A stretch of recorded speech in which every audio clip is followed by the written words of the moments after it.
पुढे महत्त्वाची बातमी आहे। भेसळखोरांवरती मोकोका अंतर्गत कारवाई करा, शिंदेंचे हे आदेश आहेत। दूध पनीरसह अन्न भेसळखोरांवरती संघटित गुन्हेगारी अंतर्गत कारवाई करावी। उपमुख्यमंत्री एकनाथ शिंदे यांनी हे आदेश दिले।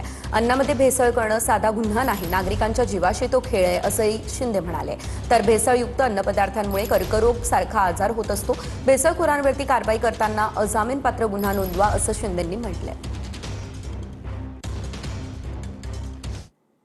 शिवाय पुण्यातल्या चाकण एमआयडीसी मधून खड्डे आणि वाहतूक कोंडीमुळे तब्बल 20 कंपन्या स्थलांतर करताय। दरम्यान चाकणचा प्रश्न गंभीरतेनं घेतला, प्रश्न सोडवू असं फडणवीसांनी म्हटलंय। पावसाळा संपल्यानंतर चाकणचं इन्फ्रास्ट्रक्चर अपग्रेड करू असं देखील आता फडणवीसांनी म्हटलंय।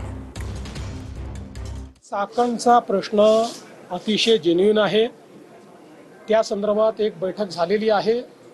हा पावसाळा संपल्यानंतर तिथलं सगळं इन्फ्रास्ट्रक्चर जे आहे हे अपग्रेड करण्याचं काम आम्ही करू।